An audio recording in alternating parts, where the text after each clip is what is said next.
Bonjour à tous, bienvenue dans cette nouvelle vidéo qui, comme vous l'avez vu, est un point lecture puisque je vous fais mes lectures du mois de février qui est un mois court. Mois de février dans lequel j'ai beaucoup lu, donc je vous présente 1, 2, 3, 4, 5, 6, 7 lectures. Voilà, on y va parce que c'était les vacances. Donc j'ai pas mal lu, vous allez voir, il y a du contemporain, il y a de la SFFF. Et je terminerai par tout ce qui est thriller polar. Donc je vais commencer par le contemporain. J'ai lu Le chant de nos filles de Deb Spera, c'est aux éditions Pocket. C'est une lecture commune que j'ai organisée sur Instagram. Nous étions très nombreuses, on était 6 ou 7 à lire ce titre, pour lequel nos avis se ressemblent en fait. Alors, je vais déjà vous faire le pitch du roman. On est en 1924, en Caroline du Sud aux États-Unis pendant la Grande Dépression et on va suivre 3 femmes qui sont à l'opposé les unes des autres. On va avoir Gertrude qui quitte son mari violent et alcoolique parce qu'il a perdu son travail. C'est vraiment la misère sociale la plus totale. Elle est blanche et elle a 4 filles qu'elle prend sous le bras et un jour elle décide de quitter son mari parce qu'elle sent qu'il devient de plus en plus violent.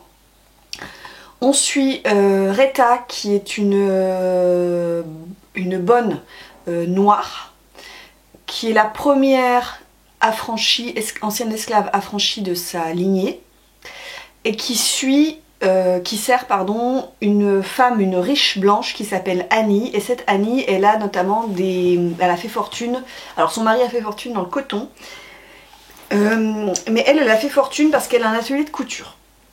Et en fait les chapitres vont alterner entre les 3 points de vue, donc Gertrude blanche pauvre, Retta noire, ancienne esclave, enfin pas ancienne esclave parce qu'elle est née affranchie, mais on est vraiment en plein dans cette ségrégation raciale, et Annie riche blanche, et on va alterner comme ça. Et en fait ces 3 femmes eh bien vont toutes devoir se serrer les coudes puisque Gertrude va trouver du travail grâce à Annie notamment. Annie, elle, va s'apercevoir que la famille idéale qu'elle avait imaginée n'est pas si idéale que ça, et on va suivre Retta, c'est un peu le ciment qui lie les deux blanches entre elles. Alors c'est un roman pour lequel j'ai pas eu de coup de cœur. J'ai trouvé que l'intrigue était très intéressante, c'est une période que j'aime bien, c'est des questions raciales que j'aime bien lire dans les romans. J'aime bien notamment lire des choses sur la place des noirs américains, la manière dont ils ont été traités, la ségrégation raciale. C'est toujours des sujets qui m'intéressent énormément. Et bien sûr c'est ce personnage de Retta qui je trouve est le plus réussi et ce que j'ai le plus apprécié. En revanche, voilà, j'ai trouvé que c'était parfois un peu superficiel. Malgré les 400... on est sur 460 pages, j'ai trouvé que c'était dommage et parfois l'autrice n'allait pas au bout des choses. Qu'on passait parfois du coq à l'âne. Il se passe des choses, il y a des rebondissements, on passe d'une idée à l'autre. Parfois c'est très superficiel. Donc ça m'a pas conquis plus que ça. En fait j'en attendais énormément parce que vraiment ce thème de la solidarité féminine, ça m'intéresse beaucoup, j'aime beaucoup. Je projetais beaucoup d'attentes en fait, je pense, sur ce livre et j'ai été un peu déçue. Alors c'était pas mauvais du tout parce que je l'ai lu avec... je trouvais ça très agréable, mais il m'a manqué un petit truc pour que ce soit vraiment une totale réussite. Voilà pour ce roman-là. Ensuite, toujours dans les romans contemporains, pour mon club de lecture, je dois lire un livre qui en lien avec le Moyen-Orient. Donc soit ça se passe au Moyen-Orient, dans un pays du Moyen-Orient, soit c'est un auteur qui vient du Moyen-Orient.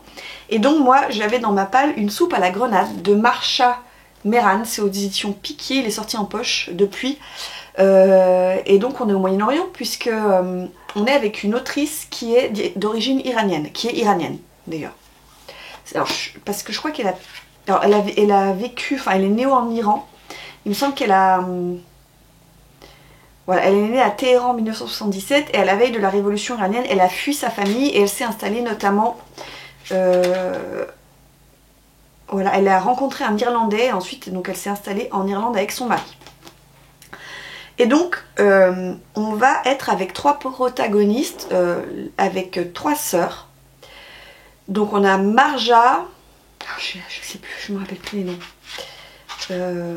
Leila et la dernière, c'est un nom que je connaissais pas.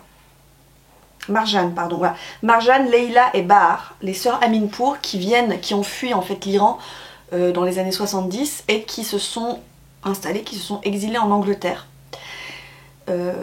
Donc elles sont iraniennes, elles ont vécu la répression de la révolution iranienne et elles vont s'installer dans un petit village en Irlande dans lequel elles vont elles vont créer un café aux accents bien sûr iraniens, aux accents perses, dans lequel elles vont servir des spécialités culinaires perses, iraniennes, et dans lequel on va pouvoir boire du thé.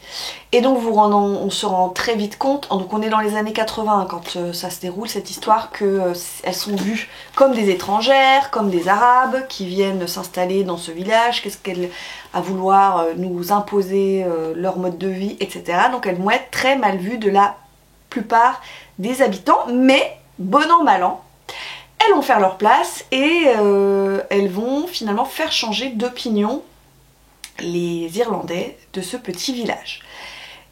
Alors ça s'apparente à un roman un peu feel good parce que l'intrigue elle est pas non plus hyper développée. Il y a des choses un peu, oui, hein, des choses qu'on pourrait trouver dans un roman feel good, la jeune femme qui va tomber amoureuse d'un Irlandais, une petite romance, cette famille qui est rejetée parce qu'ils sont vus comme des étrangers, des islamistes, etc. Tout ça c'était, voilà, parfois c'est un peu grotesque, un peu cocasse dans les situations, donc ça peut s'apparenter parfois avec du feel good, surtout qu'on est dans l'univers de la cuisine, du thé, du salon de thé. D'ailleurs chaque chapitre s'ouvre sur une recette iranienne ça donne vraiment l'eau à la bouche. Vous avez vraiment des choses qui ont l'air faciles à faire à la maison. Mais derrière ça, vous avez certains chapitres où on revient dans le passé des filles, pourquoi elles ont fui leur pays, et on a des passages qui sont d'une violence assez... qui vous sautent à la figure en fait. Certaines filles ont subi des choses terribles avec la révolution iranienne, avec l'arrivée d'un dictateur à la tête du pays, ces femmes qui avaient des libertés pour lesquelles on n'a plus de considération et on les prive de toute liberté. Donc ça alterne en fait, ça vient contrebalancer ce roman un peu qu'on pourrait qualifier de feel good pour vraiment nous donner des clés sur ce qu'elles ont vécu. Donc c'était vraiment très intéressant à lire, j'ai beaucoup aimé suivre ces filles et puis en savoir un peu plus sur ces recettes iraniennes. Donc je vous conseille ce livre, c'était très sympa à lire. Ensuite je vais passer à la partie science-fiction, fantastique et fantasy. Alors ça c'est plutôt science-fiction et fantasy. J'ai lu un premier tome, donc c'est L'Arche spatiale. Avec ce tome 1 qui s'intitule Une brèche dans le ciel, c'est de Peter F. Hamilton et c'est aux éditions Brajlon. Voilà, alors c'est un titre qui est je vais pas dire ancien, mais qui date de 2023. Alors, en fait j'ai été déçue dans le sens où je pensais qu'on allait être dans de la science-fiction adulte et en fait on est sur du young adult. Donc je vais vous faire le pitch, je vais vous dire ce que j'ai aimé, mais pour quel public je pourrais conseiller ce bouquin. Donc on est à bord du Daedalus, qui est une énorme arche spatiale, donc un vaisseau spatial qui voyage depuis des siècles, qui a fui la Terre et qui est censé aller sur une planète plus accueillante. Et en fait, pour pouvoir maintenir l'équilibre du vaisseau, quand on atteint l'âge de 65 ans, on est cyclé, c'est-à-dire qu'on est sacrifié, et notre corps retourne à la Terre pour servir d'engrais, etc. Donc l'espérance de vie n'excède pas 65 ans. Il y a quand même des personnages qui ont réussi à se soustraire à ce sacrifice et qui vivent sur cette arche, alors elle est immense, elle fait des kilomètres carrés, et qui vivent de manière complètement illégale. Et nous on va suivre Hazel qui a 16 ans, qui vit dans le Daedalus, qui va assister à une cérémonie du cyclage. Et lors de cette cérémonie du cyclage, elle va se rendre compte qu'en effet, il y a des rebelles qui se cachent. Donc déjà, elle voudrait en savoir plus. Et il va lui arriver un malheur, c'est que son frère qui s'appelle, je me rappelle plus comment s'appelle son frère. Son frère va tomber d'un arbre, il va devenir handicapé, et donc comme il est handicapé, il ne peut plus labourer la terre, parce qu'on est revenu vraiment à un âge un peu, je dirais pas un âge de pierre, mais un âge de bronze où on laboure la terre, on est des agriculteurs, on fait l'élevage, etc. Et comme son frère devient inutile, c'est une bouche à nourrir de plus, on va décider de le cycler, même si même si c'est un ado. Et donc elle va être en désaccord avec ceci, et elle va passer du côté des rebelles. Voilà. Donc on est dans un schéma assez classique où on a une adolescente qui découvre un univers parallèle au sien dans lequel elle a vécu, qui découvre qu'on lui a menti toute sa vie, en gros c'est ça, et qui va essayer de trouver une solution à son problème. Alors, j'ai trouvé en fait que ça s'adressait plutôt à un public young adult, à cause de l'âge des personnages, parce que Hazel a 16 ans, donc forcément elle a des réflexions d'une fille de 16 ans. Ou alors à un public qui voudrait découvrir la science-fiction sans entrer directement dans de la hard SF et qui voudrait aller tout en douceur vers la science-fiction. Moi, il m'a manqué vraiment un fond de science-fiction un peu pur et dur.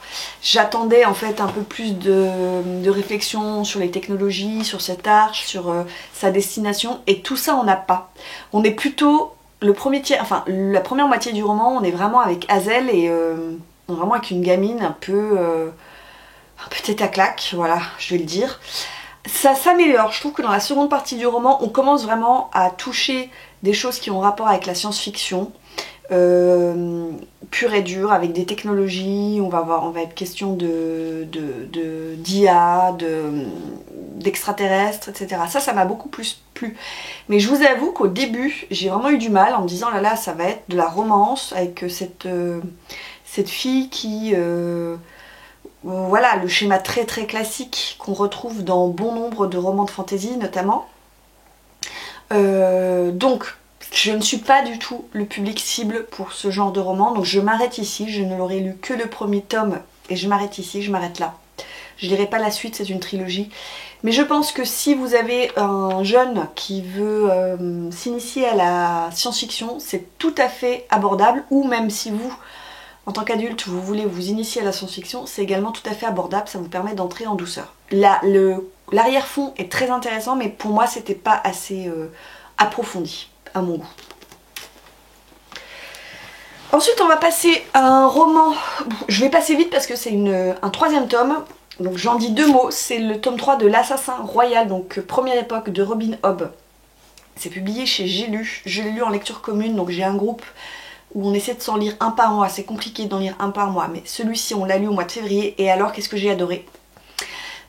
C'était trop bien, donc pour vous la faire courte, l'Assassin Royal, c'est l'histoire de Fitz, qui est le bâtard d'un prince qui devait hériter, ce prince est mort, et Fitz, qui est le bâtard donc, du prince, va être recueilli à la cour, il va être élevé pour devenir un assassin, l'assassin royal, voilà. Et il va également devoir plus ou moins enquêter, enfin servir le roi, qui est en proie en fait à une grande désolation, puisque les côtes de Castelcer, c'est ça? Je crois que c'est Castelcer, sont attaquées par des pirates. Donc il y a toute une intrigue politique dans ce roman, toute une intrigue qui tourne autour de Fitz aussi, sa question d'être... qui a vraiment une place bâtarde, mais vraiment au sens propre et au sens figuré, puisqu'il est bâtard de sa naissance, mais il a un pied dans la cour, mais on lui fait comprendre qu'il ne sera jamais héritier du trône. Voilà, c'est très très intéressant. Et ce troisième tome, il est vraiment génial, c'est le tome que j'ai préféré dans cette première intégrale, en fait, parce que je vous rappelle qu'au début c'est une intégrale, et que j'ai lu la scindée en 3 tomes pour que ce soit un peu plus digeste, et moi j'aime beaucoup les éditions, donc je les lis comme ça. Et alors qu'est-ce que c'était bien, avec une fin incroyable, les 150 dernières pages je les ai dévorées, c'était très très bien, un rythme qui s'accélère, des personnages secondaires qui deviennent des personnages principaux, c'était vraiment très bien. Lancez-vous dans l'Assassin Royal parce que c'est très très bien écrit, c'est de la fantasy, je trouve qu'il n'est pas daté, alors que ça date, je crois qu'elle a écrit ça dans les années 80, mais je trouve que c'est vraiment en fait c'est très bien écrit. Voilà, la plume de Robin Hobb, c'est quelqu'un qui sait écrire et qui vous raconte vraiment de très très bonnes histoires. Donc j'ai hâte de poursuivre l'aventure. Je passe au dernier roman de fantasy que je vous présente. C'est un premier tome. Il s'agit donc du Sabre des Neiges de Salomé Hahn aux éditions Albin Michel Imaginaire. Et donc c'est une trilogie avec les autres tomes à paraître. Alors ici nous sommes dans un roman de fantasy japonais médiéval où on va suivre Isao. C'est ça son nom? Oui, c'est ça. C'est Isao qui est le disciple du maître qui se fait surnommer le Héron Blanc, qui est le Shiro. Ils vivent tous les deux reclus en ermite dans la montagne et Isao apprend à se battre, apprend à manier le sabre, etc. auprès de Shiro. Sauf que la tête de Shiro est mise à prix puisque l'empereur veut faire mettre à genoux tous les maîtres de sabre pour une raison qu'on apprend un peu plus tard, et donc Shiro lui résiste puisque lui il ne veut pas se soumettre. Et donc Isao et Shiro vont être obligés de fuir leur refuge, leur retraite, et en fait ils vont être séparés à un moment donné et Isao va tout faire pour essayer de retrouver son maître. Alors on est clairement dans un roman d'apprentissage avec ce premier tome où on est avec Isao qui est un jeune homme, je sais pas, il a peut-être une vingtaine d'années, qui va vraiment à travers ce roman vivre tout un apprentissage de la vie, puisqu'en fait lui il ne connaît rien à la vie. En fait ça m'a beaucoup fait penser dans un tout autre registre au Candide de Voltaire, voilà c'est ça, Isao il est tout à fait candide, il est tout à fait naïf, il est innocent et on va le propulser dans un monde qu'il ne connaît pas, il ne connaît pas les codes et il va devoir s'y faire, se battre, apprendre que les hommes ne sont pas forcément bons, et en fait il va aller souvent d'échec en échec pour mieux rebondir, et tout ça pour retrouver Shiro, son maître Shiro. On sent vraiment que l'autrice elle a été très influencée par des films qu'elle a pu voir, des films, je pense à Tigre et Dragon, le film si vous l'avez vu, ou alors à des mangas, parce qu'elle a une écriture qui est assez cinématographique, moi ça m'a fait beaucoup penser à des mangas que j'ai pu voir quand j'étais gamine, des situations que j'ai pu voir quand j'étais gamine, par exemple Ranma 1/2, ce genre de choses. Ça m'a fait beaucoup penser à ces mangas là que je regardais au Club de Dorothée à l'époque. Voilà, donc on sent vraiment qu'elle a été très très influencée par ce qu'elle a pu lire, par ce qu'elle a pu voir. Donc il y a énormément de rebondissements dans son roman. C'est un petit peu le défaut de ce livre. Parfois on peut se dire oh là là, il lui arrive quand même beaucoup de choses à Isao, parfois c'est pas très vraisemblable dans la première partie du roman. La deuxième partie du roman, la seconde partie du roman devient vraiment plus violente, plus grave, plus sombre, j'ai trouvé, avec un personnage qui commence enfin à mûrir. On est vraiment plongé dans la culture du Japon, ça j'ai beaucoup aimé. Alors elle vit en Corée, me semble-t-il, cette jeune femme. Et on sent qu'elle a quand même fait... Voilà, elle est née dans les Antilles françaises, elle vit à Séoul, c'est ça. Il y a beaucoup de références à l'univers japonais, à la culture japonaise. Ça c'est très très intéressant, c'est très bien fichu. D'ailleurs à la fin vous avez un index avec tous les termes japonais qu'elle emploie, un glossaire. Voilà, j'ai vraiment aimé, et ce premier tome je trouve qu'il est très réussi pour une jeune autrice française qui s'attaque à la fantaisie japonaise. Alors il y a des défauts certes, mais je trouve que c'est plein de promesses et je pense que dans les prochains tomes ça ne pourra être que mieux. Et c'est de la fantaisie parce que on va rencontrer des esprits issus du folklore japonais. Voilà, il se passe plein de choses. Le sabre de neige, il a des pouvoirs magiques. Donc c'est pour ça que c'est dans la catégorie fantasy. Mais si vous avez vu les films du genre Tigre et Dragon, c'est un peu de cet acabit. Et je passe à la fin avec les thrillers que j'ai pu lire ce mois-ci. Je commence par ce service presse qui m'a été envoyé par les éditions Les Escales. Donc il s'agit du thriller de Si bons voisins de Gilly Macmillan, qu'on m'a envoyé, que j'ai lu, que j'ai lu en lecture commune d'ailleurs avec Virginie, du compte Taylor la Mouette si vous la suivez sur YouTube. On a eu le même avis, voilà, on l'a lu, on a trouvé que c'était un thriller qui faisait le job, qui restera pas dans les mémoires. C'est pas le meilleur thriller qu'on a lu, on a bien aimé. Alors ça parle de quoi? On est avec Nicole et Tom, qui sont des Anglais vraiment issus de la middle class, qui gagnent 10 millions de livres au loto du jour au lendemain. Et donc ils vont s'acheter une magnifique bâtisse qu'ils vont rénover, qu'ils vont faire en verre, etc. Dans la campagne anglaise, ils vivent vraiment très confortablement. Et leurs seuls voisins sont Holly et Sacha. Elle est prof de yoga, lui il est écrivain et ils vivent dans le manoir, enfin ils appellent leur maison le manoir, avec leur femme de ménage qui s'appelle Kitty. Et dans le premier chapitre, Tom, donc le mari de Nicole, donc le couple qui a gagné 10 millions de livres au loto, est retrouvé mort. Il s'est noyé dans sa piscine. Donc est-ce que c'est un accident? Est-ce que c'est un suicide? Est-ce que c'est un meurtre? On va dépêcher un duo de flics qui vont devoir venir mener l'enquête. Et on va vite se rendre compte que Holly et Sacha, qui sont les voisins, ne semblent pas être ceux qu'ils prétendent, que la femme de ménage, Kitty, aime bien mettre son nez fouiner un peu partout, que Nicole a aussi des secrets à cacher. Donc en fait va vraiment être dans ce huis clos, on va rester pratiquement tout le temps entre les deux maisons, celle de Sacha et Holly et celle de Nicole et Tom, pour savoir ce qui s'est réellement passé. Donc c'est un thriller très classique, assez linéaire d'ailleurs j'ai trouvé.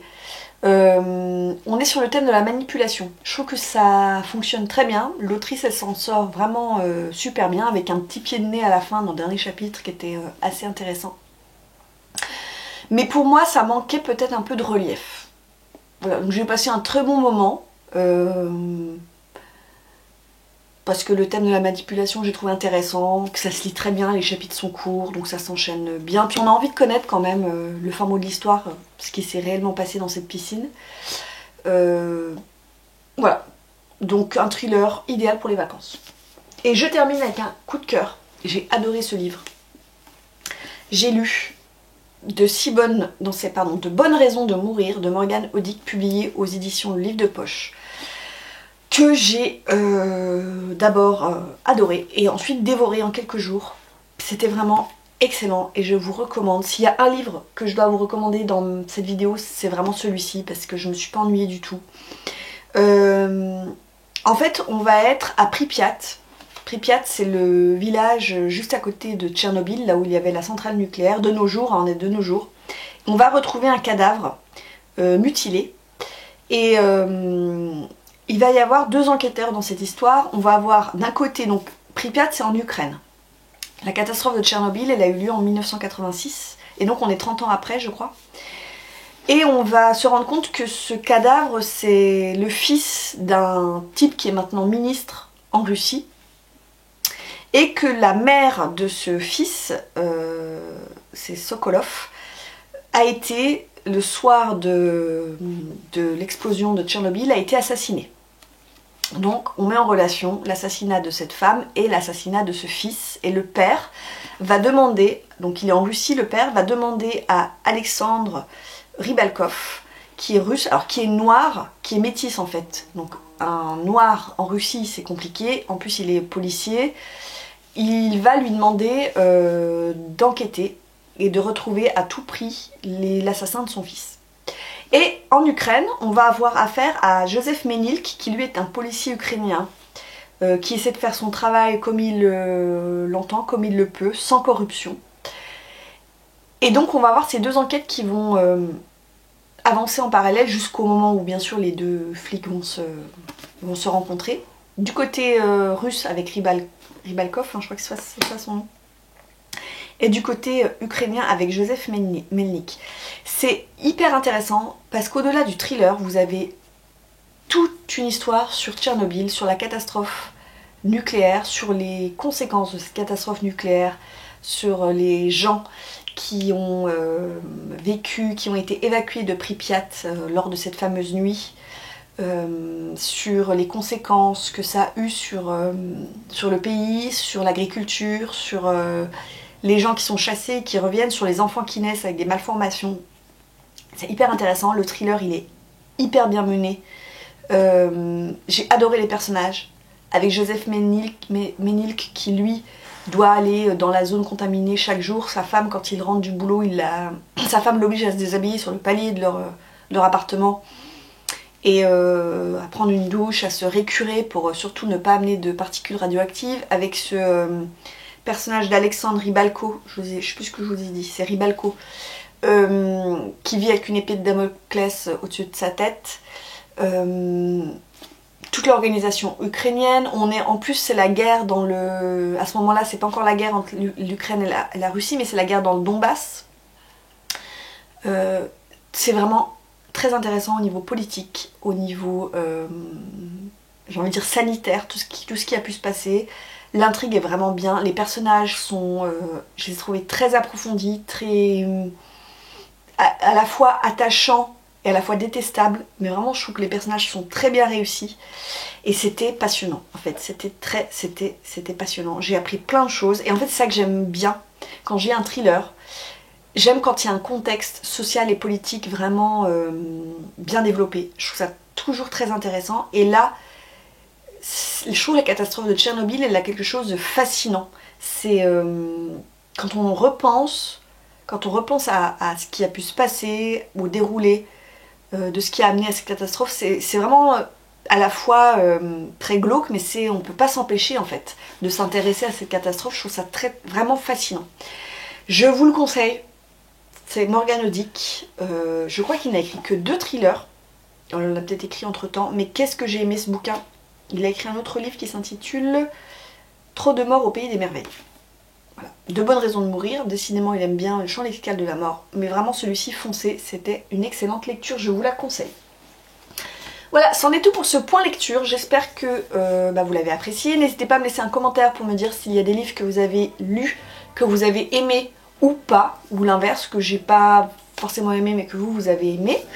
N'hésitez pas à me mettre un petit pouce et allez voir sur Instagram où je suis très active au niveau de mon contenu, voilà. Je vous laisse là, je vous dis à bientôt pour une prochaine vidéo. Ciao!